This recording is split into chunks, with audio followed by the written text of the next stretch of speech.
저는 이수연이라고 합니다. 당시 중2 계급장을 달고 있던 평범한 여군이었죠. 2000년대 강원도의 작은 시골 마을에서 일어난 일을 지금도 생생하게 기억하고 있어요. 그 무렵은 휴대폰이 보편화되고 인터넷이 일상에 자리 잡은 시대였지만 강원도의 작은 마을은 여전히 예전 정서가 많이 남아 있었습니다. 특히 군부대 근처에 형성된 이 마을은 군인들을 중심으로 한 상권이 발달해 있었어요. 그날은 정말 오랜만에 받은 소중한 휴가였습니다. 평소 업무에 치여 제대로 쉬지도 못했던 터라 동기들과 함께 보내는 시간이 무척 기대됐어요.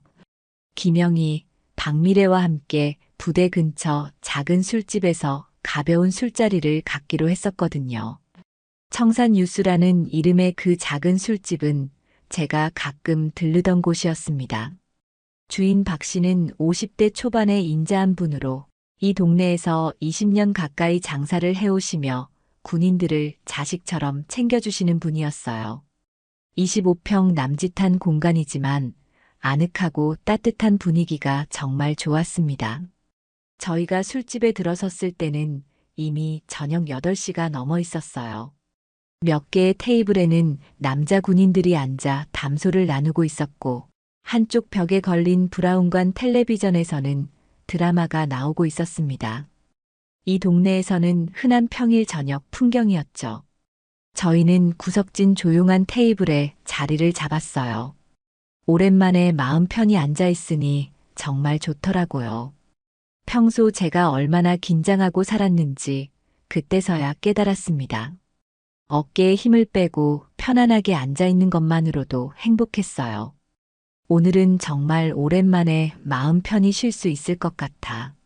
제가 작은 목소리로 중얼거리자 김영희가 장난스럽게 웃으며 우리 수연이가 이렇게 여유로운 모습 보이는 거 정말 오랜만이네라고 했어요. 박미래도 고개를 끄덕이며 맞아 평소에 너무 일에만 매달려 있었잖아라고 동의했죠.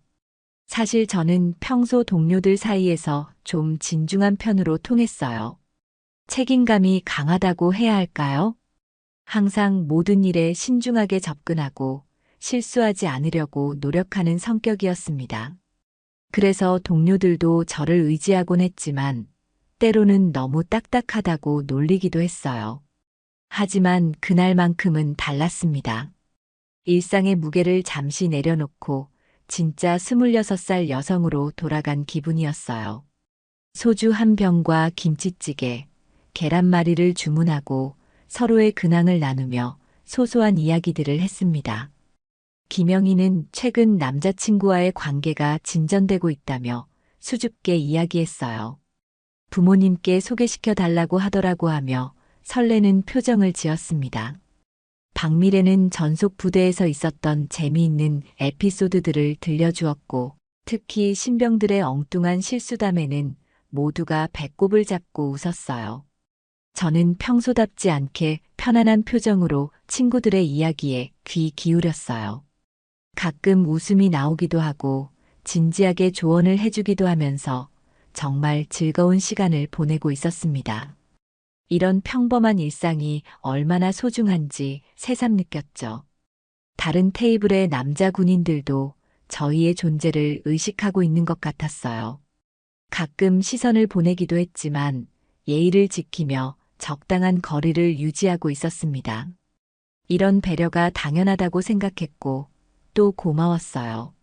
시간이 흘러 해가 완전히 저물자 술집 안의 분위기도 한결 무르익었습니다. 저희도 어느새 한 병을 다 비우고 두 번째 병을 주문했어요. 평소 술을 많이 마시지 않는 편이었지만 그날은 기분이 좋아서 조금 더 마셔도 괜찮을 것 같았습니다. 정말 오랜만에 이렇게 편하게 쉬는 것 같아. 제가 감회에 젖어 말하자 동료들도 고개를 끄덕였어요. 맞아.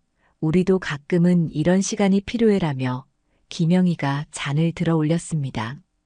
그때까지만 해도 저는 이 평화로운 저녁이 계속될 줄 알았어요. 밖에서는 가을 바람이 쌀쌀하게 불어오고 있었고 술집 안은 따뜻한 불빛과 사람들의 웃음소리로 가득했습니다. 제 휴대폰에는 몇 통의 부재중 전화가 있었지만 오늘만큼은 업무를 잊고 싶었어요. 설마 이런 조용한 술집에서 이런 평범한 시간에 그런 일이 벌어질 줄은 꿈에도 몰랐죠. 그런데 갑자기 술집 문이 거칠게 열리는 소리가 들렸어요. 찬 바람과 함께 들어온 것은 4명의 남자들이었는데 첫눈에 봐도 평범한 사람들이 아니었어요. 특히 맨 앞에 선 남자는 키가 180cm가 넘는 건장한 체격에 염색한 머리를 젤로 뒤로 넘긴 모습이었습니다. 그 순간 술집 안의 분위기가 싸늘하게 바뀌는 것을 느꼈어요. 텔레비전 소리마저 갑자기 시끄럽게 들렸고 다른 테이블의 군인들도 불편한 기색을 드러내며 서로 눈짓을 주고받았습니다. 술집 주인 박 씨는 얼굴이 굳어지며 어색하게 인사를 건넸어요. 야, 박 사장. 선두의 남자가 큰 소리로 외쳤어요. 후에 알게 된 바로는 한준석이라는 이름의 지역 건달 중간 보스였습니다. 오늘 분위기 좋네. 근데 왜 이렇게 조용해? 그의 목소리에는 술기운과 함께 위압적인 기세가 섞여 있었어요. 저는 본능적으로 긴장했습니다. 오랜 군 생활을 통해 위험한 상황을 감지하는 능력이 생겼거든요. 이 사람들은 분명 문제를 일으킬 가능성이 높아 보였어요. 동료들도 제 긴장을 느꼈는지 표정이 굳어졌습니다.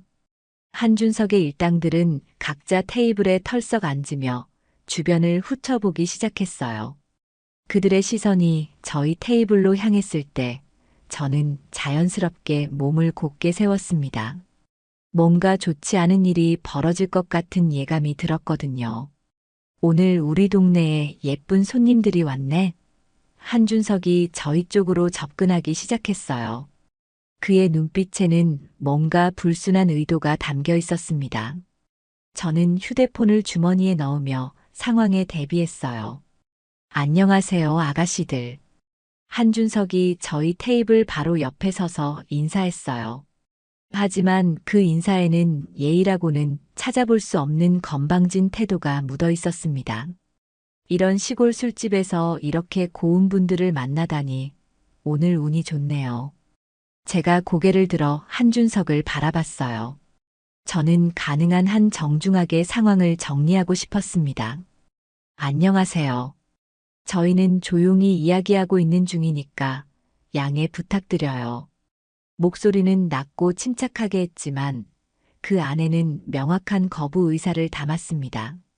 하지만 한준석은 제 말을 무시하고 더욱 가까이 다가왔어요. 아, 그러지 마시고 같이 한잔 어때요? 이 동네에서는 제가 좀 알아주는 사람이거든요.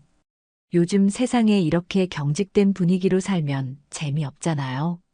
그러면서 그는 제 어깨 근처로 손을 뻗기 시작했습니다. 바로 그 순간 저는 반사적으로 움직였어요. 한준석의 손목을 정확하게 잡아채며 그를 제지했습니다. 손 치우세요. 제 목소리에는 이제 경고의 의미가 분명하게 드러나 있었어요. 한준석은 당황한 기색을 보이며 웃음을 터뜨렸어요. 아, 이거 보소. 아가씨가 꽤 기가 센데 요즘 여자들이 다 이런가? 그의 질문에 술집 안의 다른 군인들도 긴장하기 시작했습니다. 분위기가 점점 험악해지고 있었어요. 혹시 군인이신가? 한준석이 저희의 짧은 머리와 단정한 모습을 보며 물었어요. 그의 목소리에는 조롱의 기색이 섞여 있었습니다. 요즘 여군들 참 당당하다던데 실제로 보니까 정말 그런 것 같네요. 네, 그렇습니다. 저는 한준석의 손목을 놓으며 침착하게 대답했어요. 그리고 지금 저희는 개인 시간을 보내고 있으니까 방해하지 말아주세요. 정중하지만 단호한 태도를 유지하려고 노력했습니다. 하지만 제 마음 한편으로는 불안함이 스물스물 올라오고 있었어요. 이런 상황이 커지면 결국 부대에도 알려질 텐데 그렇게 되면 사실 저에게는 다른 사람들이 모르는 큰 고민이 하나 있었거든요. 이 지역을 담당하는 사단장이 바로 제 아버지였습니다. 하지만 저는 지금까지 이 사실을 아무에게도 말하지 않았어요. 부대에 배치받을 때도 어머니 성을 사용해서 이수연이라는 이름으로 근무하고 있었거든요. 만약 이 일이 커져서 아버지께 알려진다면 어떻게 될까요? 사단장의 딸이라는 이유로 특별 대우를 받는다는 오해를 살 수도 있고, 무엇보다 아버지의 위치에 누를 끼칠 수도 있었어요. 그래서 저는 이 상황을 최대한 조용히 해결하고 싶었습니다. 하지만 한준석은 제 단호한 반응에 오히려 더 흥미를 보이기 시작했어요. 군인이라고 해서 뭐 대단한 줄 아나? 그가 비웃으며 말했습니다. 여기는 내 구역이고 나한테 이렇게 나오면 안 되는 거 아니야? 요즘 군인들 참 건방져졌네. 그의 목소리는 점점 거칠어지고 있었고 일당들도 하나둘씩 저희 테이블 주변으로 모여들기 시작했어요. 저는 상황이 더 악화되지 않도록 노력했습니다. 저희가 무례하게 굴 의도는 전혀 없었어요. 다만 조용히 시간을 보내고 싶을 뿐입니다. 최대한 정중하게 말했지만 한준석은 들을 생각이 없어 보였어요. 오히려 제가 계속 정중하게 나오는 것을 약함으로 해석하는 것 같았습니다. 정중하긴 군인 주제에 시민한테 반말하면서 뭐가 정중해? 술집 주인 박 씨가 중재에 나서려 했습니다. 저기 손님들, 다들 조용히 하시면 안 될까요? 다른 손님들도 계시는데. 하지만 그의 목소리는 떨리고 있었고 한준석은 그를 완전히 무시했어요. 박 사장은 신경 꺼. 이거 우리끼리 해결할 문제야. 한준석이 박 씨를 손짓으로 물리치며 말했어요. 그러더니 다시 저희에게 시선을 돌렸습니다.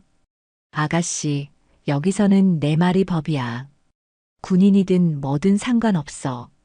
김영희가 작은 목소리로 수연아, 그냥 자리를 옮기자고 제안했어요. 하지만 저는 고개를 저었습니다.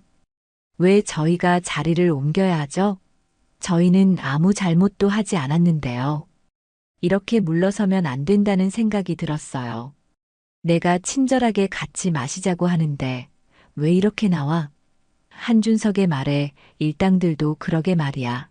형님이 예의 차려서 말하시는데 하며 거들어주기 시작했습니다. 상황은 점점 저희에게 불리하게 돌아가고 있었어요. 그때 한준석이 다시 한번 제 어깨에 손을 올리려 했습니다. 저는 더 이상 참을 수 없었어요. 마지막 경고입니다. 손 치우세요. 제 목소리에는 이제 명확한 위협이 담겨 있었습니다. 군인으로서의 자존심도 있었고 무엇보다 이런 식으로 당할 수는 없다는 생각이 들었거든요. 다른 테이블에 앉아있던 남자 군인들도 더 이상 가만히 있을 수 없다는 표정을 지었어요. 그중 한 명이 일어서며 야, 여기서 뭐 하는 거야? 라고 외쳤습니다. 하지만 한준석의 일당들이 즉시 그들을 향해 몸을 돌리며 뭐야, 너희들도 나서고 싶어? 라고 위협했죠. 상황은 순식간에 일촉즉발의 위기로 치달았습니다. 저는 마음속으로 깊은 한숨을 쉬었어요. 이렇게 되면 결국 일이 커질 수밖에 없겠구나 싶었습니다. 하지만 동시에 분노도 치밀어 올랐어요. 이런 식으로 군인을, 특히 여군을 모욕하는 것을 그냥 참을 수는 없었거든요. 저희는 국가를 위해 복무하는 사람들인데 왜 이런 취급을 받아야 하는 건가요? 자, 그럼 이제 진짜 재미있어지는군. 한준석이 악독한 미소를 지으며 말했어요. 군인들이 얼마나 대단한지 한번 보자고. 요즘 여군들이 얼마나 센지도 확인해 볼 겸. 그러면서 그는 일당들에게 눈짓을 보냈고 이들은 즉시 다른 군인들을 향해 다가가기 시작했습니다. 저는 이 순간 중요한 결정을 내려야 했어요. 계속해서 조용히 넘어가려고 노력할 것인가, 아니면 확실하게 선을 그을 것인가. 제 마음속에서는 두 가지 목소리가 충돌하고 있었습니다. 한편으로는 사단장의 딸이라는 신분 때문에 조심해야 한다는 생각이 있었고, 다른 한편으로는 군인으로서의 자존심과 의무감이 있었어요. 그리고 무엇보다 동료들을 보호해야 한다는 책임감도 있었습니다. 마지막으로 한 번 더 말씀드릴게요. 제가 차분하지만 단호한 목소리로 말했어요. 지금 당장 물러서시면 이 일은 여기서 끝낼 수 있습니다. 하지만 계속해서 저희를 괴롭히신다면 그땐 다른 방법을 써야 할지도 모르겠네요. 제 말이 끝나기도 전에 한준석이 큰 소리로 웃음을 터뜨렸습니다. 이 여자가 정말 웃기네. 다른 방법이라고? 뭐 신고할 거야? 경찰서에. 그의 조롱에 일당들도 함께 웃어댔어요. 그 순간 저는 깨달았어요. 이 사람들과는 이성적인 대화가 통하지 않는다는 것을. 그리고 이 상황은 제가 원하든 원하지 않든 더 큰 문제로 번질 수밖에 없다는 것을요. 결국 피할 수 없는 순간이 왔습니다. 한준석이 술에 완전히 취한 상태로 제 팔을 강제로 잡아 끌려 하자 저는 더 이상 참을 수 없었어요. 군에서 받은 오랜 훈련이 반사적으로 나왔습니다. 재빠르게 몸을 돌리며 한준석의 팔을 비틀어 제압했어요. 그 순간 제 안에 숨어있던 또 다른 면이 드러났습니다. 사실 저는 군 내에서도 격투 기술로는 꽤 인정받는 편이었어요. 특별한 훈련을 더 받았던 이유가 글쎄요, 그건 복잡한 사정이 있었습니다. 아, 한준석이 고통스러운 비명을 질렀어요. 그는 제 기술에 완전히 제압당한 채로 바닥에 무릎을 꿇게 되었습니다. 뭐야 이거? 이 여자가 뭐야? 그의 목소리에는 당황과 공포가 섞여 있었어요. 지금까지 만만하게 본 여군이 이런 실력을 가지고 있을 줄은 꿈에도 몰랐을 겁니다. 제 동작을 본 동료들도 깜짝 놀랐어요. 김영희와 박미래는 저의 이런 모습을 처음 보는 것 같았거든요. 평소 진중하고 조용한 제 모습만 보던 그들에게는 충격적이었을 것 같아요. 수연아, 너 언제 이런 걸 배웠어? 김영희가 놀란 목소리로 물었지만 지금은 대답할 상황이 아니었어요.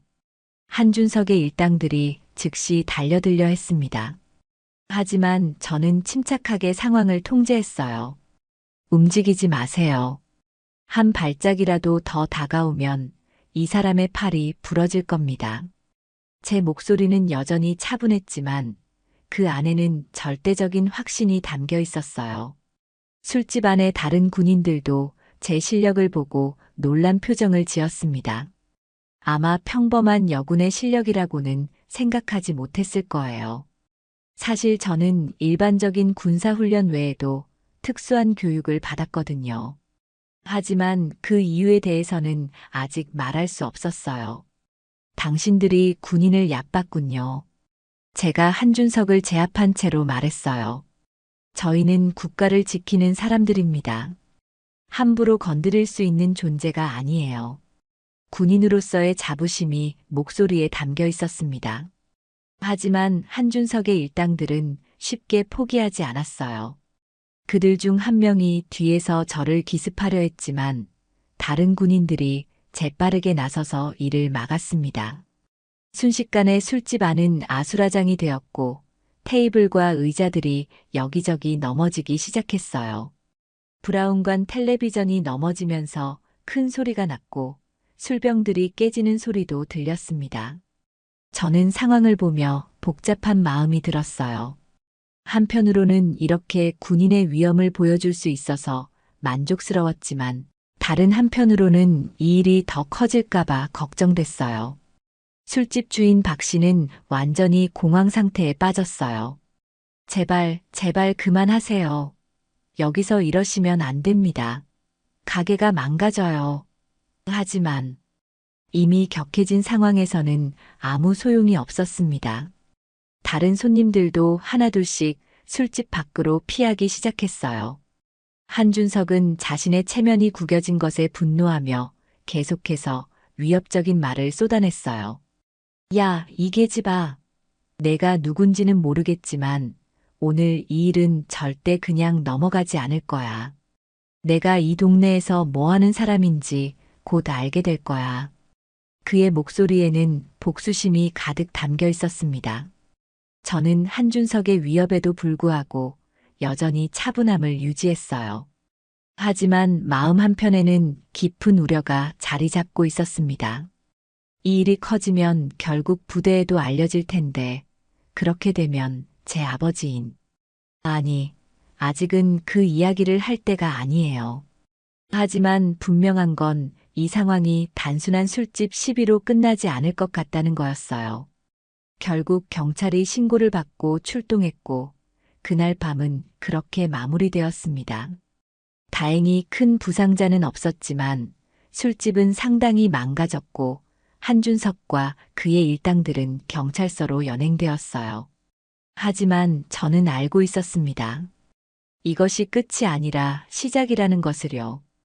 그 다음 날부터 정말 악몽 같은 시간이 시작되었습니다. 전날 밤 술집에서 벌어진 일이 마을 전체에 소문으로 퍼지면서 저와 동료들의 일상이 완전히 바뀌어 버렸어요. 한준석과 그의 일당들은 경찰서에서 훈방 조치를 받고 나온 후 저희에 대한 체계적인 괴롭힘을 시작했습니다. 아침에 부대에서 나오자마자 그들이 나타났어요. 어제 그 실력 어디 갔어? 오늘은 왜 조용하냐? 군인 주제에 시민한테 손댔다며 그 같은 도발적인 말들을 계속 퍼부었습니다. 처음에는 단순한 언어적 괴롭힘이었지만 점점 더 노골적이고 위험해지기 시작했어요. 저는 밤잠을 이루지 못했습니다. 휴대폰으로 인터넷 검색을 해보니 이미 지역 커뮤니티에 어제 일에 대한 글들이 올라오기 시작했어요. 술집에서 여군이 건달을 제압했다. 요즘 군인들 너무 건방지다 등 갖가지 의견들이 난무하고 있었습니다.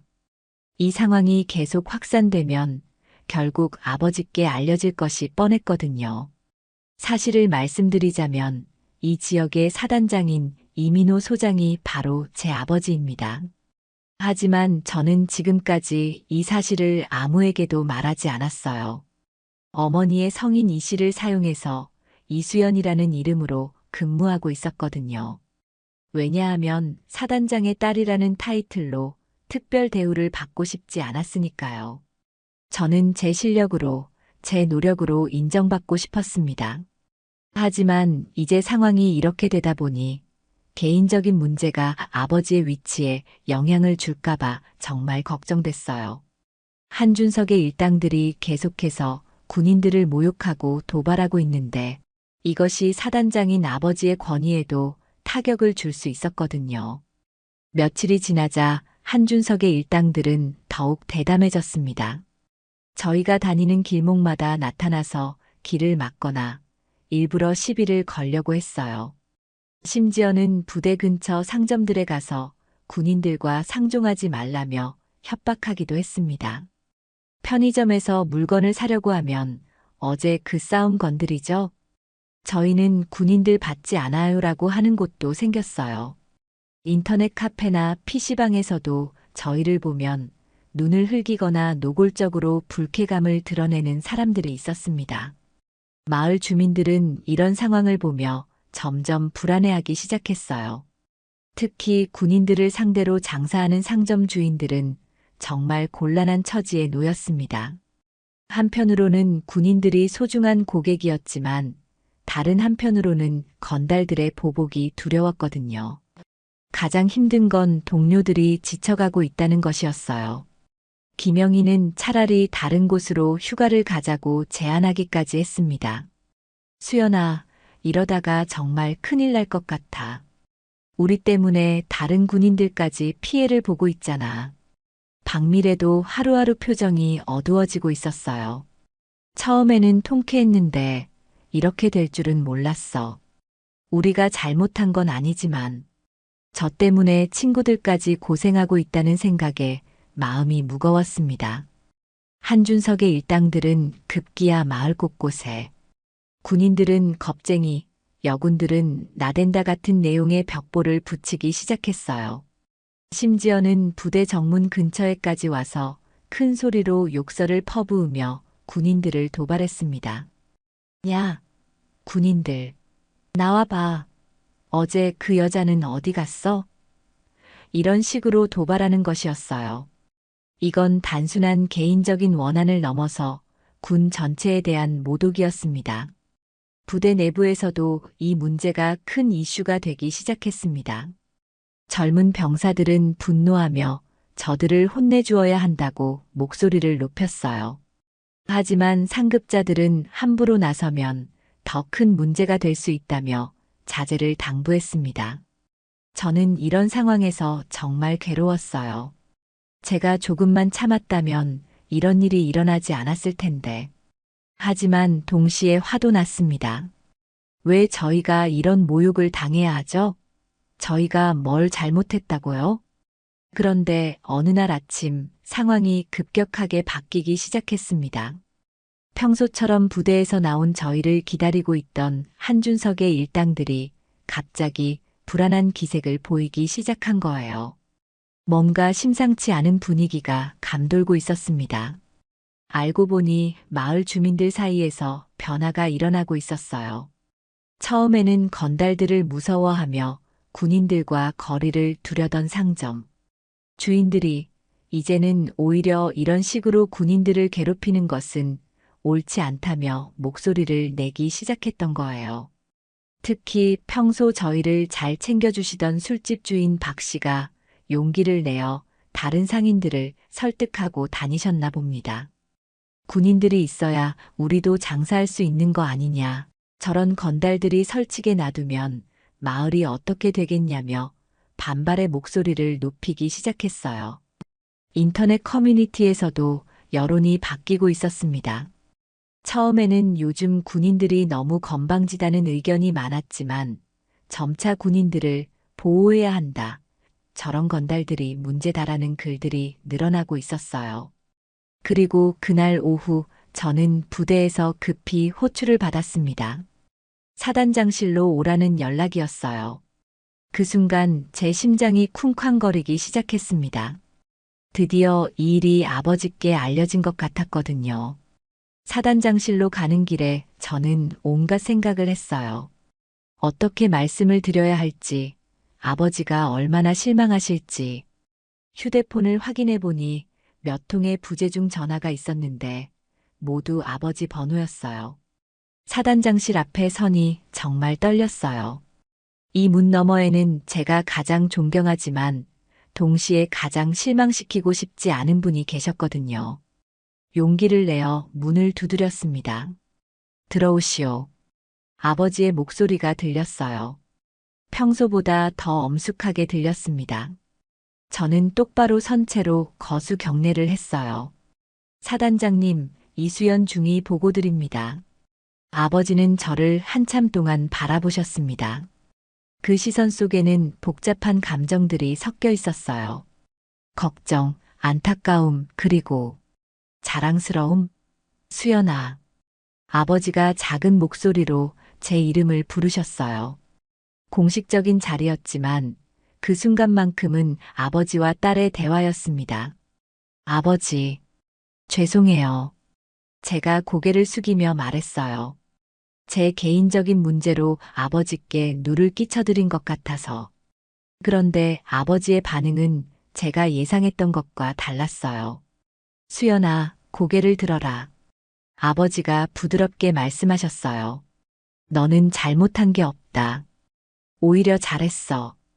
그 말을 듣고 저는 깜짝 놀랐습니다. 꾸중을 들을 줄 알았는데 칭찬을 받다니요. 사실 내가 이 일을 며칠 전부터 알고 있었다. 아버지가 말씀을 이어가셨어요.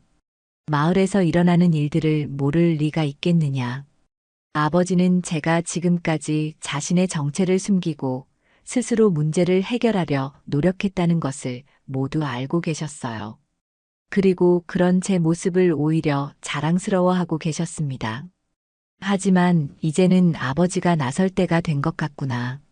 아버지의 목소리에 단호함이 실렸어요. 군인을 모독하고 지역 사회의 질서를 어지럽히는 자들을 더 이상 방치할 수는 없다. 특히 내 딸을 건드렸으니 말이야. 그때 저는 알았어요. 아버지가 이미 모든 계획을 세워두고 계셨다는 것을요.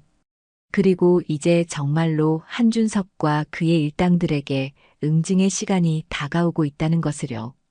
그날 저녁 저는 동료들과 함께 다시 그 술집으로 향했습니다. 아버지의 계획에 따른 것이었어요. 평소처럼 행동하되 이번에는 확실하게 마무리를 지을 작정이었습니다. 제 휴대폰에는 아버지로부터 모든 준비가 완료되었다는 문자가 와 있었어요. 술집 주인 박 씨는 저희를 보자 걱정스러운 표정을 지었어요. 또 오늘도 그 사람들이 올 텐데 괜찮겠어요? 하지만 저는 미소를 지으며 괜찮습니다. 오늘은 좀 다를 거예요 라고 대답했습니다. 예상대로 한준석과 그의 일당들이 나타났어요. 이번에는 더 많은 사람들을 데리고 왔더군요. 아마 확실하게 저희를 굴복시키려는 작전인 것 같았습니다. 그들의 얼굴에는 승리에 대한 확신이 가득했어요. 오늘은 도망갈 곳이 없을 거야. 한준석이 위협적으로 말하며 저희에게 다가왔어요. 지난번에 당한 걸 갚아줄 시간이야. 이번에는 확실하게 혼내줄 거거든. 그의 일당들도 하나둘씩 저희를 애워싸기 시작했습니다. 하지만 이번에는 제가 전혀 위축되지 않았어요. 오히려 당당하게 일어서며 한준석을 바라봤습니다. 정말 끝까지 이럴 건가요? 제 목소리에는 이상하게 여유가 있었어요. 마치 모든 걸 알고 있다는 듯이요. 뭐야, 오늘은 기가 좀 세네. 한준석이 의아해하며 말했어요. 하지만 곧 비웃음을 터뜨렸습니다. 그래도 결과는 마찬가지야. 오늘은 확실하게 혼내줄 거거든. 군인이 뭐 대단한 줄 아나? 바로 그때였습니다. 술집 문이 다시 열렸어요. 하지만 이번에는 전혀 다른 사람들이 들어왔습니다. 군복을 입은 헌병들이었어요. 그들의 완벽한 군기와 위엄 있는 모습에 술집 안의 분위기가 순식간에 바뀌었습니다. 그리고 그 뒤로 아버지가 들어오셨습니다. 사단장 계급장을 단 정복 차림의 아버지를 본 순간 술집 안의 모든 사람들이 숨을 죽였어요. 한준석과 그의 일당들은 갑작스러운 상황에 당황하며 서로를 바라봤습니다. 이런 상황은 전혀 예상하지 못했을 거예요. 지역의 최고 군사 책임자가 직접 나타날 줄은 말이죠. 저는 다른 사람들처럼 거수 경례를 했지만 마음속으로는 안도감과 자랑스러움이 동시에 올라왔어요. 누가 여기서 소란을 피우고 있는가? 아버지의 목소리가 술집 안에 울려 퍼졌어요. 그 목소리에는 사단장으로서의 위엄과 권위가 가득 담겨 있었습니다. 마치 전투를 지휘하는 것 같은 압도적인 기운이었어요. 한준석은 여전히 상황을 파악하지 못하고 있었어요. 당신이 누구길래 여기서? 그가 말을 시작하려는 순간 헌병 중 한 명이 사단장님 앞에서 함부로 말하지 마라. 고 호통을 쳤습니다. 그제서야 한준석과 그의 일당들이 상황의 심각성을 깨달았어요. 그들의 얼굴이 순식간에 하얘졌습니다. 지역 사단장이 직접 나타난 상황이었거든요. 평소 그렇게 건방지던 모습은 온데간데 없고 완전히 기가 죽은 모습이었어요. 이민호 소장이다. 아버지가 자신을 소개하셨어요. 며칠째 이 지역에서 군인들을 괴롭히고 있다는 소식을 들었다. 그 주동자가 너희들이냐? 아버지의 시선이 한준석을 향했을 때 그는 말 그대로 떨고 있었어요. 한준석은 말문이 막혔어요. 그건. 그가 더듬거리며 말하려 했지만 제대로 된 말이 나오지 않았어요. 평소 동네에서 설치던 모습과는 완전히 다른 모습이었습니다. 특히 우리 부대 소속 여군들을 지속적으로 괴롭혔다고 들었는데 아버지의 시선이 저에게로 향했어요. 이수연 중위 맞나? 네, 사단장님. 제가 바르게 서서 대답했어요. 그 순간 한준석의 얼굴이 더욱 하얘졌습니다. 지금까지 자신이 괴롭힌 여군이 바로 사단장의 딸이었다는 사실을 깨달은 거예요. 저희는 몰랐습니다. 한준석이 급히 말했어요. 만약 알았다면. 하지만 아버지는 차가운 표정으로 그를 제지했습니다. 몰랐다고? 그럼 사단장의 딸이 아니었다면 괴롭혀도 된다는 말인가? 아버지의 목소리에는 분노가 담겨 있었어요. 군인은 누구든 존중받아야 할 사람들이다. 신분이 무엇이든 상관없이 말이다. 그 순간 저는 정말 자랑스러웠어요. 아버지가 저 개인을 보호하려는 게 아니라 군인 전체의 명예를 지키려 하신다는 것을 알 수 있었거든요. 이것이 진짜 리더의 모습이구나 싶었습니다. 결국 한준석과 그의 일당들은 헌병대에 연행되었습니다. 그들이 저지른 일들 마이너스 군인 모독, 지역사회 질서 교란, 협박, 기물 파손 등 마이너스에 대해 정당한 처벌을 받게 된 거예요. 이 과정에서 지역 경찰과 군이 협력하여 이를 처리했습니다. 놀라운 것은 마을 주민들의 반응이었어요. 한준석 일당이 연행되는 모습을 보며 많은 사람들이 박수를 쳤습니다. 그동안 저들 때문에 얼마나 많은 사람들이 피해를 받았는지 알 수 있었죠. 술집 주인 박 씨는 저희에게 달려와서 정말 고생 많이 하셨습니다라며 깊이 인사를 드렸어요. 앞으로는 이런 일이 없도록 저희도 주의하겠습니다. 군인님들께서 편안히 쉴 수 있는 곳을 만들어 드리겠습니다. 그날 밤 아버지와 저는 오랜만에 개인적인 대화를 나눴습니다. 공식적인 업무가 끝난 후 아버지의 집무실에서 아버지와 딸로서 마주 앉았어요. 사단장실이 아닌 개인 공간에서 만나니 분위기가 훨씬 편안했습니다. 수연아, 그동안 고생 많았다. 아버지가 따뜻하게 말씀해 주셨어요. 내가 혼자서 이 문제를 해결하려고 노력했다는 것을 안다. 정말 대견하다. 아버지로서도 군인으로서도 자랑스럽다. 저는 그동안 참았던 감정이 복받쳐 올라 눈물이 날 뻔했어요. 아버지, 저는 그냥 아버지께 누를 끼치고 싶지 않았어요. 사단장의 딸이라는 이유로 특별 대우를 받는 것도 싫었고 제 힘으로 해결하고 싶었어요. 그런 내 마음을 이해한다. 아버지가 고개를 끄덕이시며 말씀하셨어요. 하지만 때로는 도움을 청하는 것도 용기야. 혼자서 모든 걸 감당하려고 하지 마라. 특히 군인으로서는 팀워크가 중요하거든. 아버지는 또한 제가 그동안 보여준 리더십과 책임감을 높게 평가해 주셨어요. 앞으로도 계속해서 군인으로서의 본분을 다하되 필요할 때는 주저하지 말고 도움을 요청해라. 그것이 진정한 용기다. 며칠 후 마을에서는 작은 화합의 자리가 마련되었습니다. 주민들과 군인들이 함께하는 간단한 만찬이었어요.